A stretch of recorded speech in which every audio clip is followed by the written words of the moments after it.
ಓಂ ಶಾಂತಿ.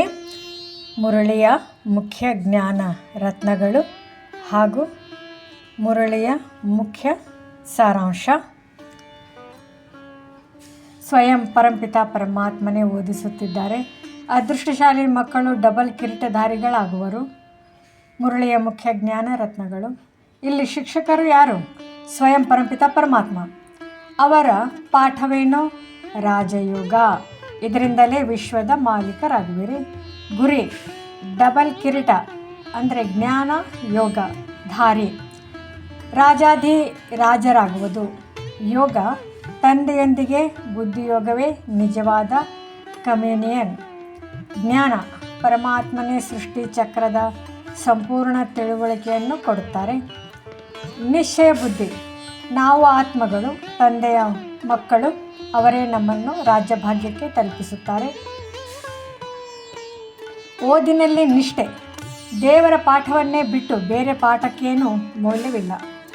ಚಿಕ್ಕ ಮಕ್ಕಳಂತೆ ತಮ್ಮ ತಂದೆ ತಾಯಿಯ ಹೊರತು ಮತ್ತಾರಿಗೂ ಅಂಟಿಕೊಳ್ಳದಂತೆ ನಾವು ಬೇಹದ್ದಿನ ತಂದೆಗೆ ಮಾತ್ರ ಅಂಟಿಕೊಳ್ಳಬೇಕು. ಮಾಯೆಯ ಬಿರುಗಾಳಿ ಮರೆಮಾಚಿಸಬಹುದು, ಆದರೂ ಪಾಠವನ್ನು ಬಿಡಬಾರದು. ಈ ವಿದ್ಯೆ ಎಲ್ಲ ಶಾಸ್ತ್ರ ವಿದ್ಯೆಗಳನ್ನು ಮೀರಿದ ಪರಮ ವಿದ್ಯೆ. 5000 ವರ್ಷಗಳ ಚಕ್ರ. ಪ್ರತಿ ಕಲ್ಪದಲ್ಲಿಯೂ ತಂದೆಯೇ ಬಂದು ಈ ಪಾಠ ಕಲಿಸುತ್ತಾರೆ. ಗುರಿ ಪತಿತರಿಂದ ಪಾವನರಾಗುವುದು, ಪಾಪದಿಂದ ಪವಿತ್ರತೆಯ ಸ್ಥಿತಿಗೆ ಬರುವುದು. ಪುರುಷೋತ್ತಮ ಸಂಗಮಯುಗದ ಫಲ ಶ್ರೀ ಲಕ್ಷ್ಮೀ ಶ್ರೀನಾರಾಯಣರಂತೆ ಉನ್ನತರಾಗುವುದು. ಸ್ವರ್ಗದ ರಾಜ್ಯಭಾಗ್ಯ ಕೇವಲ ಈ ಪಾಠದಿಂದಲೇ ಸಿಗುತ್ತದೆ. ಪರಮಾತ್ಮನ ನಿಜವಾದ ರೂಪ ಬಿಂದು.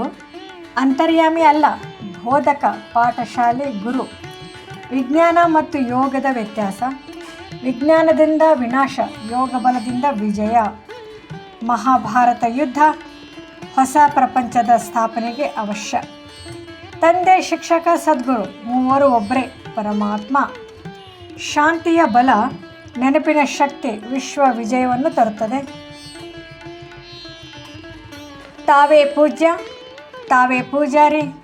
ದೇವತೆಗಳು ನಂತರ ಪತಿತರಾಗಿ ತಮ್ಮ ಪೂಜೆಯನ್ನೇ ಮಾಡಿಕೊಳ್ಳುತ್ತಾರೆ. ಡ್ರಾಮಾ ನಿಯಮ. ಗರಿಷ್ಠ 84 ಜನ್ಮಗಳು, ಮತ್ತೇನೂ ಅಲ್ಲ.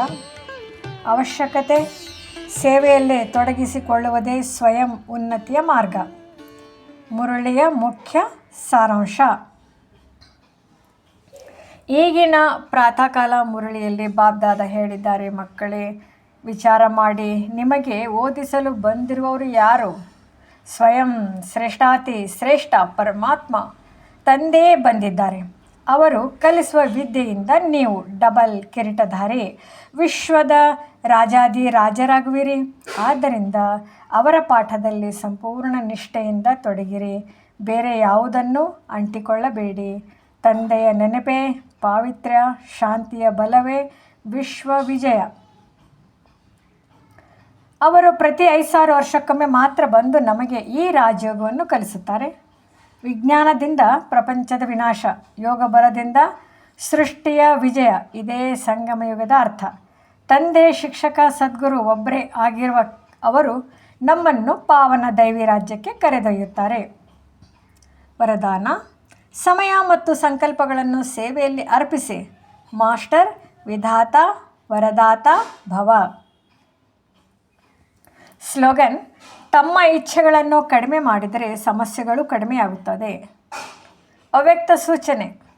ಸಹಜಯೋಗಿ ಆಗಬೇಕೆಂದರೆ ಪರಮಾತ್ಮನ ಪ್ರೀತಿಯ ಅನುಭವಿಯಾಗಿರಿ. ನಿಮ್ಮ ಸ್ನೇಹದ ಬಾಣವು ಇತರರ ಹೃದಯಕ್ಕೂ ತಾಗಲಿ. ಇಂದು ದಿನದ ಸಂದೇಶ. ಭಗವಂತನೇ ಓದಿಸುತ್ತಿದ್ದಾರೆ. ಇದು ಅತ್ಯಂತ ದೊಡ್ಡ ಅದೃಷ್ಟ. ಈ ಪಾಠವನ್ನು ಬಿಟ್ಟರೆ ಜೀವನವೇ ವ್ಯರ್ಥ.